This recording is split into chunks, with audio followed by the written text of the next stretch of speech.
the documents concerning the ship. Then we have the dead weight. The dead weight is the difference between the light displacement and the load displacement. I told you the light displacement is the point where there's nothing in the ship, no cargo, nothing, no personal effects. Even you and I would not be included in the light displacement. Our weights would not be measured in the light displacement. So if we have the load displacement, that is the displacement at the summer, and then we have the light displacement, the difference between the two will give us the dead weight, or the dead weight, cargo dead weight or cargo carrying capacity of the vessel.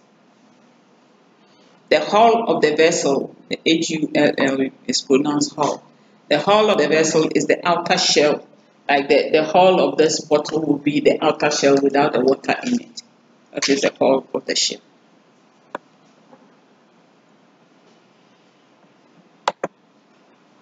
Then the propulsion. Propulsion, we are looking at the movement of the ship through the water and the means by which it is done. These days, almost all ships, apart from the ones that people are using for pleasure, is by fuel. We burn fuel in the ship, and then it gives us the heat and everything to move the ship through the water and go from wherever we're going to wherever we are moving from to wherever we're going to. Earlier on, as I said, we used to use sails, and even before the sails, they used to use oars. That is, they steer, okay, by using oars to move it. If you've seen some of the very old films, you see that they were using oars, and those were the days when they used to harvest human strength, slaves. Slavery was the order of the day because they needed these slaves to be, moving the oil so that the ship would go through the water. Okay. But today we have the steam and diesel propelled ships to move her through the water. And to do that, when they burn the fuel, it is transmitted through transmission mechanisms to the propeller.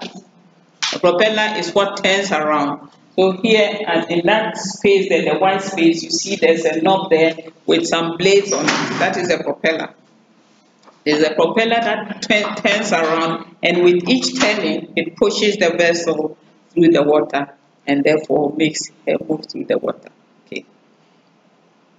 We also have what we call the thrusters. Thrusters are smaller propellers which are fitted at the bow section of the ship, the front section of the ship. When a ship gets to port and she's moving, it's not very easy for her to turn around. If you look at some of the big ships, sometimes out of curiosity, just go and stand at the top there. You don't even need to be in the port. Stand at the top where we have those oil fuel tanks for I think it's for Unilever. Those stand there where the traffic light is. You can go and stand there, you see them moving about in the port. And you see that they cannot move by themselves because the space is too small. It's just like you trying to, that's your yard here, you bring an articulator truck to turn around here, not at that section there. Here, you have to be going back and forth just to make that turn around. So to ease that and not create a lot of problems for her where she could be banging into things and destroying herself and other structures around, then you need what we call the services of a tug. We'll be looking at those ones later. So, but the tugs, they don't come cheap. If a ship wants to move and she engages the services of a tug, she has to pay for. So, the white man being so innovative, they decided instead of always going for a tug, sometimes you finish cargo work, you want to move, but you can't get tugs because they are busy attending to other ships. And sometimes you can stand there a day waiting for just tugs to move you. So they came up with this innovation, that is the one at the top there, which is the thruster. It's a small propeller in a cavity, and when it pushes, when it turns, just like the propeller, when it turns, it churns the water. If you are fitted with a thruster, you can move the vessel normally when a vessel is moving from the berth, she has to engage the tugs. They'll pull her out maybe by the stern before she comes out and then inches away and can go. But with the propeller, when she's alongside like this, with the thruster, when the propeller is turning and the thruster is turning, she can move parallel to the side and go without the services of a tug. Okay. So that is what the thrusters do.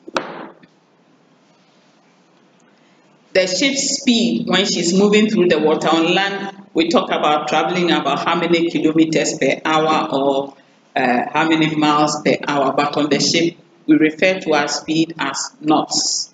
And the knot is 1.852 meters per second or per 1.852 meters per hour. Okay. So the knot is the measurement of speed at sea.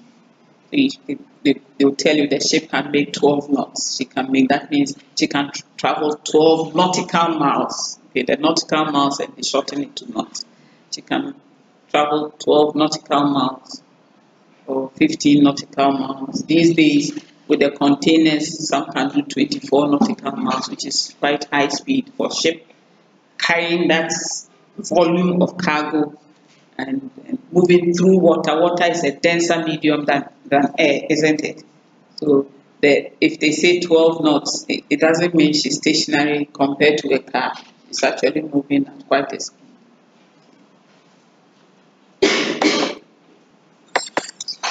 So we have different types of ships. We have the naval ships, we have working vessels, we have passenger and pleasure vessels, fishing vessels, cargo vessels, and let me go back.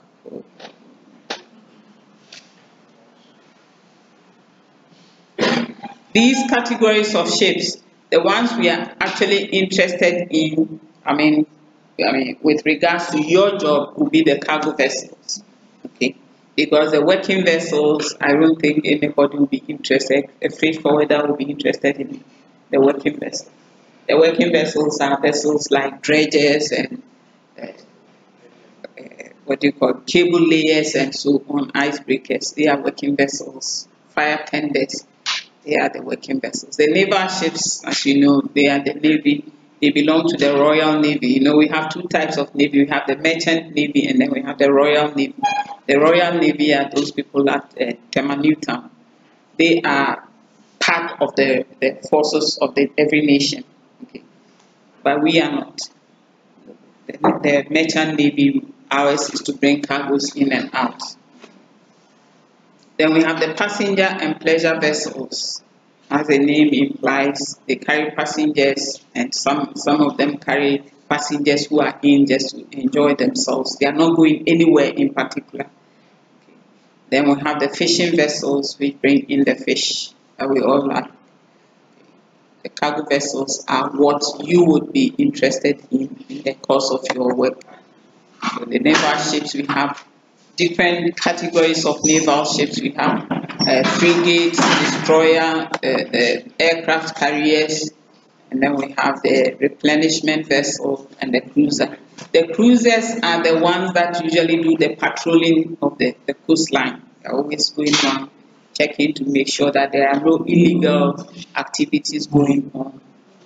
The aircraft carriers, as the name implies, in fact, the aircraft carriers is mainly the advanced countries that have them because they are more active in the naval section than we are down here. We are not causing anybody any trouble, so we don't have the need to be worried. But when you look at nations like what they call Russia and Ukraine, which are busy fighting, they would be interested in such things. Even Ukraine, I doubt if Ukraine has aircraft carriers. She may have, but Russia, because she's more established, I mean, she's a superpower, and they borrow it. So they are interested in the aircraft carriers. What it is when, for example, with the US, they have a presence in the Gulf region, so they'll go and put an aircraft carrier there, and then you see some aircrafts on it. They go on the reconnaissance tours to check to see that everything is going on well. If they see some unusual activity, they'll go and investigate. So they have a strip, a landing and takeoff strip on the ship. So they are very huge vents. Often when you see them, you see that their accommodation superstructure, those things with antennas and so on, they will be shifted to one side of the ship. So when they are coming, the ship, unlike normal ships where the accommodation is straddled across the beam of the vessel, the whole breadth of the vessel, these ones, the accommodation will be on one side so that the planes can land and take off. The replenishment vessels, they supply materials to their vessels when they are on the seas.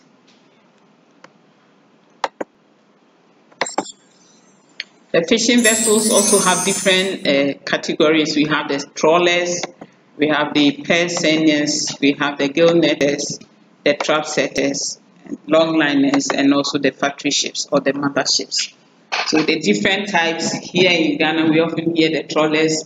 The trawlers are depleting our waters of fish because they are doing pair trawling. Pair trawling means one ship has a net. There's a net between the two ships, and they are sweeping the whole place, so they don't leave anything out. And when they are trawling by themselves, at least the fish can dodge this way or that way. And when they are trawling, pair trawling, then everything that comes in between them will be caught.